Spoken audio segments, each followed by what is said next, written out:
Para 2026, los péptidos se han convertido en una de las tendencias de bienestar más populares del mundo, con casi 328 millones de dólares en péptidos chinos inundando Estados Unidos solo en los primeros 9 meses de 2025, una lista interminable de celebridades como Joe Rogan, los Bieber y Jennifer Aniston respaldándolos, y doctores de TikTok saturando las redes sociales con videos promocionándolos. Está claro que los péptidos están en todas partes donde mires, pero tan rápido como se hicieron populares, también llegaron las consecuencias. Desde frascos piratas contaminados llenos de bacterias misteriosas inundando el mercado, hasta usuarios sufriendo intoxicación por metales pesados, erupciones severas y parálisis muscular, e incluso personas siendo hospitalizadas, está bastante claro que estas drogas milagrosas tienen un lado muy oscuro. Entonces, ¿cómo pasaron los péptidos de ser un avance médico legítimo que salva vidas a convertirse en una de las tendencias de bienestar más dudosas de la década? Y más importante aún, ¿cómo demonios se salieron tanto de control? Bueno, primero que nada, necesitamos saber qué diablos es siquiera un péptido. En términos simples, los péptidos son cadenas cortas de aminoácidos que actúan como mensajeros del cuerpo. Funcionan como pequeñas llaves diseñadas para abrir cerraduras celulares específicas, diciéndole a las células que hagan ciertas cosas como disminuir la inflamación, aumentar el colágeno, regular las hormonas o reparar tejidos. Fascinante, ¿verdad? Pero ¿cómo fue que siquiera descubrimos que todo eso existía en primer lugar?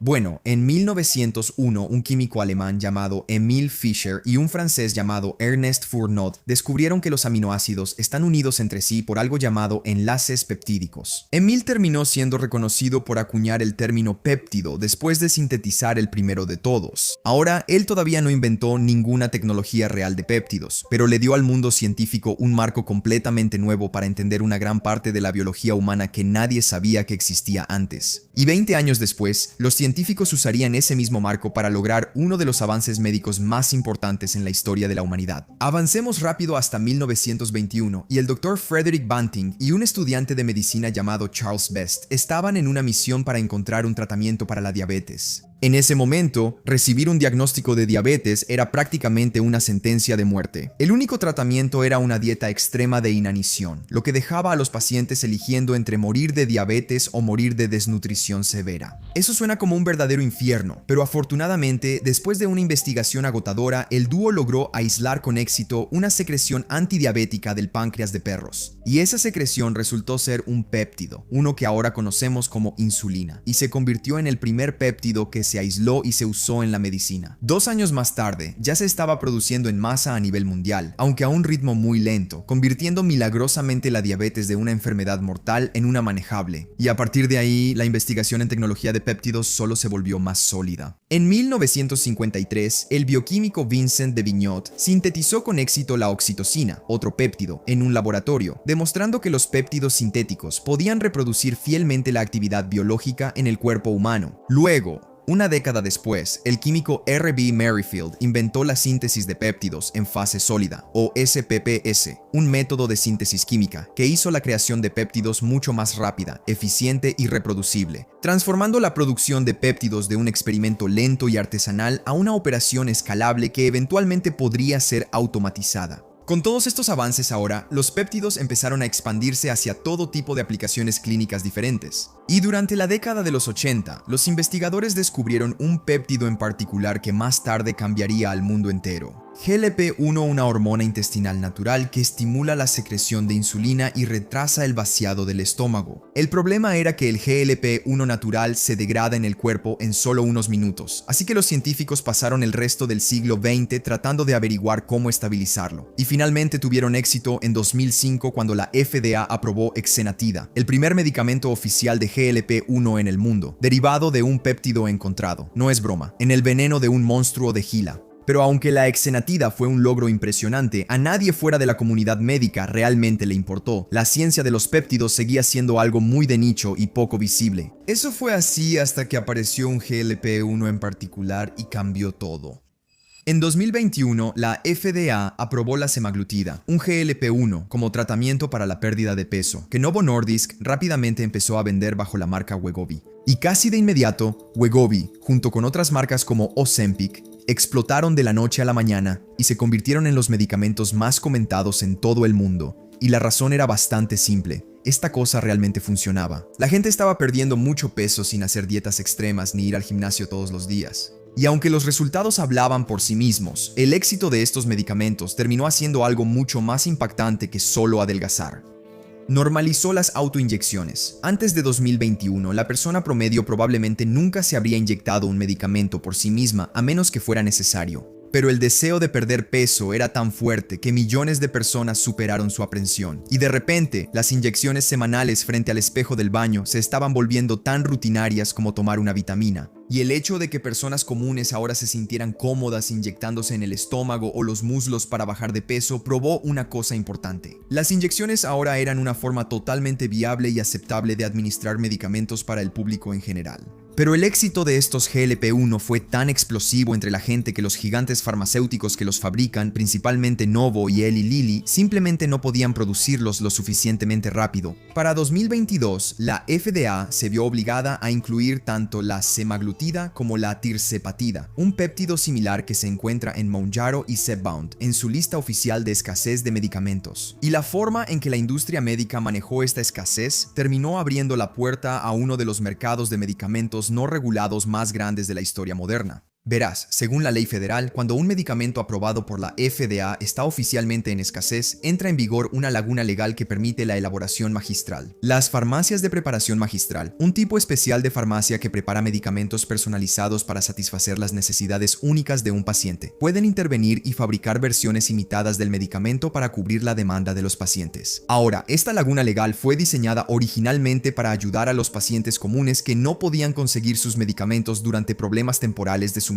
pero en este caso terminó haciendo mucho más que eso. De repente surgió toda una economía secundaria de la noche a la mañana, con grandes plataformas de telesalud como Hims y Ro comprando legalmente medicamentos compuestos de GLP-1 y vendiéndolos directamente a los consumidores en línea. Una jugada que funcionó tan bien que ambas pudieron costear comerciales en el Super Bowl para promocionar sus productos. Pero mientras el auge del GLP-1 estaba ayudando a millones de personas, había solo un problema persistente. El costo. Los GLP-1 de marca cuestan más de $1,000 al mes de tu propio bolsillo, y hasta las versiones compuestas suelen costar entre $400 y $500. Para mucha gente, ese precio era demasiado alto, pero cierto grupo de arriesgados ilusos decidió tomar el asunto en sus propias manos. Al evitar por completo el sistema médico estadounidense, buscaron péptidos del mercado gris a una fracción del costo. Y lo que terminaron descubriendo no solo les ahorraría dinero, iniciaría una tendencia completamente nueva que nadie vio venir y que se saldría totalmente de control. Así que esos tomadores de riesgos delirantes eran trabajadores tecnológicos de Silicon Valley, y sé que eso suena muy aleatorio al principio, pero que este tipo de personas experimenten con estas cosas en sí mismas tiene sentido. No estamos hablando de musculosos en el gimnasio, ni de personas que intentan deshacerse de su panza para el verano. Estamos hablando de fundadores de startups, directores de tecnología e ingenieros, las personas que están construyendo las empresas tecnológicas más grandes del mundo. Y lo que une a todas estas personas es una obsesión casi enfermiza con una idea: la optimización. En Silicon Valley hay toda una cultura centrada en exprimir hasta la última gota de rendimiento de uno mismo. Si hay una manera de dormir mejor, pensar más rápido o vivir más tiempo, estas son las personas que están dispuestas a gastar dinero en eso sin pensarlo dos veces. Así que cuando vieron los péptidos importados, no vieron unas drogas aterradoras y sin regulación, vieron el atajo definitivo para optimizar su vida. Ya habían visto cómo los GLP-1 transformaban completamente los cuerpos de las personas, así que el siguiente pensamiento natural fue, bueno, ¿qué más pueden hacer estas cosas? Y la respuesta que encontraron al probar estos péptidos fue básicamente todo. Juraban que los péptidos podían curar lesiones antiguas, desarrollar músculo, aumentar la energía, mejorar la concentración e incluso aumentar el deseo sexual. Para un grupo que ya trata su propio cuerpo como un proyecto de software, todo eso sonaba irresistible. Y una vez que algunos de ellos empezaron, se propagó por el mundo tecnológico increíblemente rápido. Dentro de estas empresas, el uso de péptidos básicamente se extendía desde arriba hacia abajo. Empezaba con el director general, luego los otros ejecutivos lo adoptaban y en poco tiempo se había extendido por departamentos enteros. En una startup de salud, los fundadores literalmente guardaban frascos de péptidos en el refrigerador de la oficina para que los empleados pudieran inyectárselos en el trasero durante su hora de comida.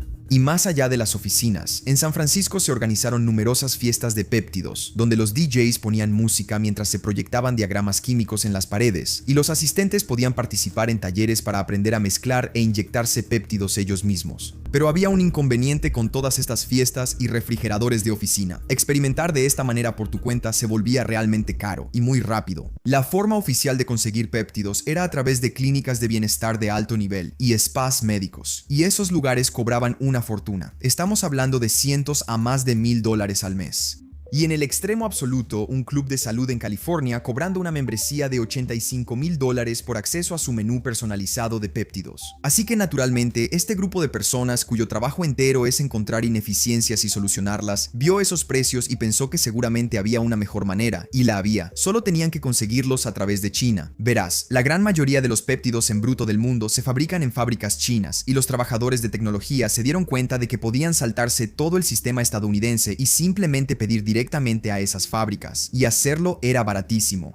En lugar de cientos de dólares, un solo frasco podía costarles tan solo de $10 a $20. Y la manera en que estas personas encontraban y pedían estos péptidos chinos literalmente suena como un episodio de Black Mirror. Estas fábricas comenzaban poniendo anuncios en redes sociales mostrando instalaciones llamativas y congeladores llenos de producto. Dabas clic en el anuncio, te mandaban a WhatsApp y empezabas a negociar con un representante de ventas que se escondía detrás de una foto de perfil generada por IA. Además, la escala a la que operaban estos lugares era una locura. Un representante de ventas le ofreció como SINAD a un reportero 10,000 frascos a $13.50 cada uno. Otra, cuando le preguntaron si podía manejar 100,000 frascos al mes, simplemente respondió: "No hay problema, querido amigo". Y una tercera ofreció 1,000,000 de frascos al mes y mencionó que ya tenía clientes estadounidenses comprando esa cantidad. Ahora, en este punto, probablemente te estés preguntando cómo es posible que todo esto sea legal de alguna manera. Y la respuesta corta es que no lo es, pero todo se cuela por una laguna legal. Las fábricas chinas etiquetaban los frascos como solo para fines de investigación, y mientras nadie delatara a los demás, ese pequeño tecnicismo mantenía todo esto en funcionamiento. Y para pasar el producto por la aduana de Estados Unidos, los proveedores simplemente mentían en la etiqueta de envío y decían que su paquete era algo como mascarillas filipinas. Ahora, quizá también te estés preguntando si alguno de estos péptidos era seguro para inyectar, y estos trabajadores del sector tecnológico también se preocupaban por lo mismo.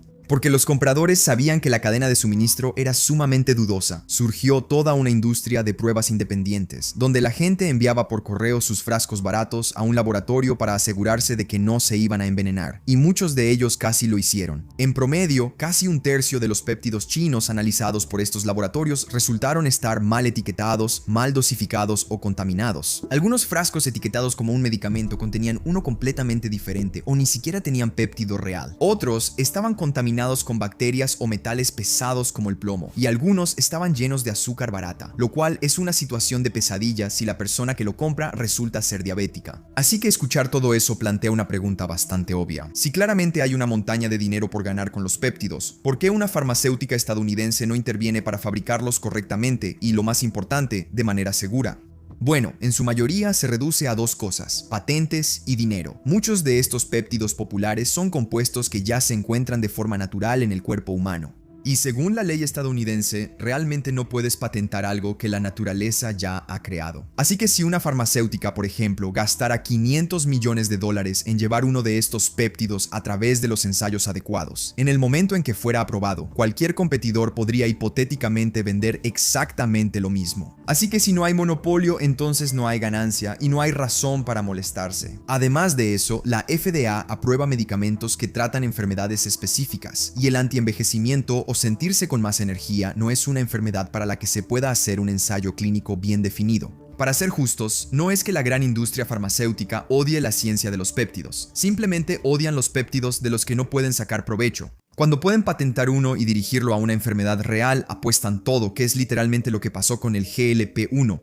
Pero por cada Ozempic hubo docenas de otros péptidos que el sistema médico de Estados Unidos simplemente se negó a tocar. Y esa decisión dejó una puerta de oportunidad enorme y completamente abierta. Combina eso con el hecho de que los GLP-1 ya habían hecho que todo el país se sintiera cómodo inyectándose en casa, y tienes el escenario perfecto para que millones de estadounidenses vean si los péptidos del extranjero también podrían ayudarlos. Para 2024, los péptidos ya habían salido completamente de la burbuja de Silicon Valley y empezaron a llegar a manos de estadounidenses comunes. Y sinceramente, no puedes culparlos por al menos tener curiosidad.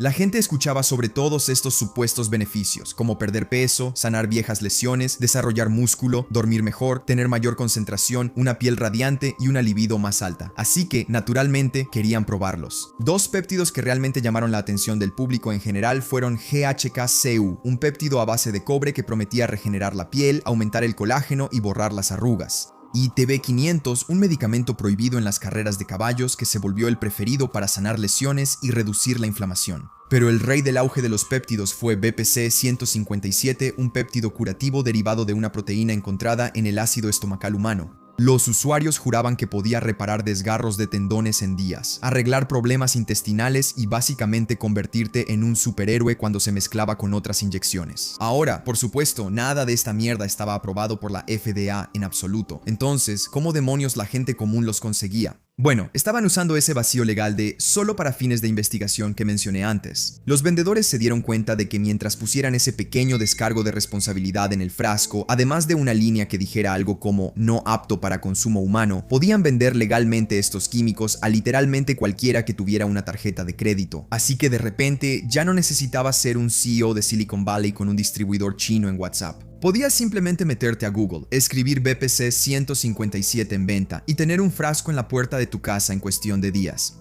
Y la adopción generalizada de estos péptidos solo se aceleró con el respaldo de celebridades. El actor Brian Austin Green habló abiertamente sobre inyectarse péptidos 3 veces cada mañana mientras competía en Dancing with the Stars, diciendo que lo hacía sentirse años más joven. También tenías a Gwyneth Paltrow, Jennifer Aniston, los Bieber y Joe Rogan, todos empezando a promocionarlos abiertamente. Joe específicamente afirmó que una rutina de ciertos péptidos curó su tendinitis en el codo en solo 2 semanas, y no solo las celebridades de primera línea los promocionaban. Todo un ecosistema de influencers, podcasters y doctores famosos se subieron al tren, compartiendo sus rutinas personales y promocionando la idea de los peptide stacks, que es solo una palabra elegante para inyectarse un montón de péptidos diferentes al mismo tiempo para obtener el máximo beneficio. Andrew Huberman, Peter Attia, Gary Brecka y Ryan Humiston se convirtieron en algunas de las voces más importantes en este ámbito, básicamente convenciendo a millones de personas comunes de que los péptidos eran la próxima gran novedad en el bienestar. Pero el giro más extraño de todo este alboroto tuvo que ser, y me disculpo por siquiera decir esta palabra, la tendencia de maximizar la apariencia.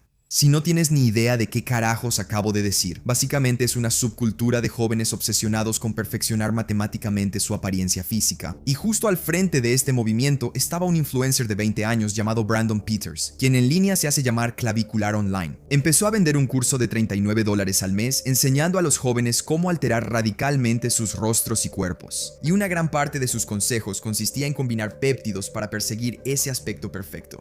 Ahora, por supuesto, con todo este bombo y la demanda resultante explotando de repente, alguien tenía que fabricar todos estos péptidos, y ahí es donde las cosas se pusieron aún más interesantes. ¿Recuerdas esas farmacias de formulación magistral que mencioné antes? Ya sabes, las que intervinieron para fabricar GLP-1 durante la escasez. Bueno, esas farmacias estaban ansiosas por hacer negocio con la tendencia de los péptidos. Verás, las farmacias de formulación magistral están reguladas principalmente por las juntas estatales de farmacia en lugar de la FDA, lo que prácticamente significa que hay mucha menos supervisión sobre lo que realmente están produciendo. Así que un montón de emprendedores se dieron cuenta de que podían asociarse con estas farmacias, producir en masa versiones personalizadas de prácticamente cualquier péptido que quisieran y venderlos directamente a los consumidores en línea. Un ex empleado de una farmacia de formulación magistral llamado Sam Ann confirmó esto, diciendo directamente que el objetivo dentro de estos laboratorios cambió completamente de ayudar a los pacientes a simplemente tratar de sacarle dinero rápido a la gente. Y justo detrás de los laboratorios, las empresas de telesalud también estaban sacando provecho. Hims y Ro, las mismas empresas que transmitieron esos anuncios del Super Bowl para GLP-1 compuestos, empezaron a lanzar sus propios productos de péptidos compuestos. Y para distribuirlos gastaron muchísimo en anuncios en redes sociales. Entre 2022 y 2024, los anuncios en línea para péptidos no autorizados crecieron casi 8 veces.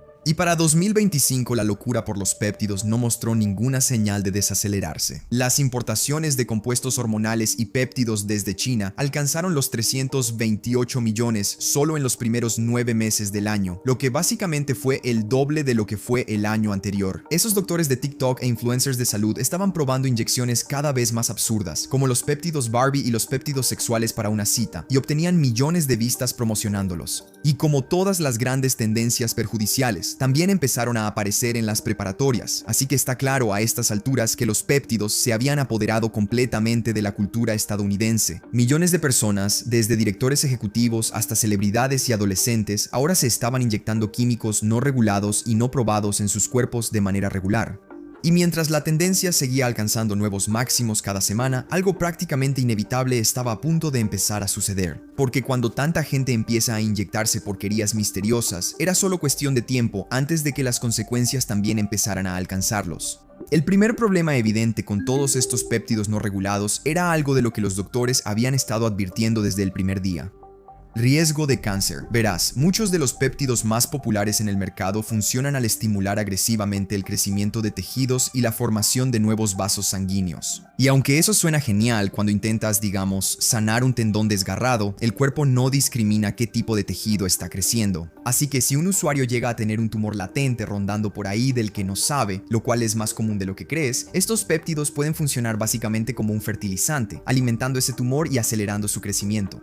Y la parte más aterradora de eso es que ni siquiera sabrías que esto te está pasando durante décadas. Los doctores han dicho que podría tomar una década o incluso 2 antes de que realmente empecemos a ver el panorama completo de lo que estos químicos chinos podrían hacerle a las personas a largo plazo. Así que básicamente, toda una generación de personas en este momento podría estar destruyéndose lentamente y ni siquiera darse cuenta, pero eso es solo lo relacionado con el largo plazo. A corto plazo, los efectos secundarios se han vuelto bastante obvios. Los usuarios han reportado erupciones severas en todo el cuerpo, visión borrosa, entumecimiento repentino, ansiedad debilitante y depresión. Una mujer de 40 años que estaba combinando BPC y GHK reportó que eso le provocó lo que se sentía como una segunda pubertad, afirmando que de repente se puso musculosa y le crecieron los pechos. Y si abusas de los péptidos específicos de la hormona del crecimiento, puedes desarrollar una condición llamada acromegalia, que agranda de manera permanente e irreversible tus huesos, cartílagos y órganos internos. Y tampoco son solo riesgos teóricos. Hay personas que terminan en el hospital por inyectarse a sí mismas. En julio de 2023, 2 mujeres en un festival antienvejecimiento en Las Vegas recibieron inyecciones de péptidos en el puesto de un vendedor. Y en cuestión de minutos, ambas desarrollaron lenguas hinchadas, ritmos cardíacos acelerados y graves problemas para respirar. Para cuando llegaron a la sala de emergencias, una de ellas había perdido completamente el control de los músculos del cuello y la otra tuvo que ser intubada. Y si escuchar todo eso no fuera suficiente, los péptidos chinos que tenían etiquetas incorrectas, dosis inadecuadas y contaminación, sorpresa, se demostró que eran pésimos para ti. Las pruebas en muchos lotes de estos frascos extranjeros han revelado péptidos mezclados con plomo y endotoxinas bacterianas, que son fragmentos de paredes celulares bacterianas que indican que los medicamentos se fabricaron en un ambiente sucio. Incluso cuando las fábricas chinas intentaron probar sus propios productos, los datos a menudo eran un completo disparate. Una experta en pruebas moleculares llamada Marina Duker en realidad visitó un laboratorio en Pekín y observó a los técnicos usando equipos altamente sensibles de manera completamente incorrecta, generando datos sumamente inexactos. Y cuando ella preguntó para quién eran esos datos, mencionaron casualmente que eran para una empresa local de péptidos. Pero por más aterrador que suene todo eso, claramente no ha frenado el apetito por estas inyecciones. Un montón de personas todavía las usan hoy en día. Entonces, ¿qué demonios les va a pasar en el futuro? Bueno, el mercado global de péptidos actualmente está valorado en más de $50 mil millones y se proyecta que ese número casi se duplique en la próxima década. El detalle es que casi todo ese dinero está siendo impulsado por medicamentos GLP-1 aprobados por la FDA como Ozempic y Zepbound. Y las grandes farmacéuticas todavía no están realmente interesadas en financiar investigaciones para los otros péptidos de bienestar por los que todos están obsesionados, como BPC 157 por las mismas razones que ya mencionamos. Así que eso significa que la FDA tiene que intervenir e intentar regular el salvaje oeste de los péptidos, algo que de hecho ya han intentado antes. En 2023 prohibieron que las farmacias de preparados magistrales fabricaran 14 de los péptidos más populares, citando graves preocupaciones de seguridad y riesgos de cáncer.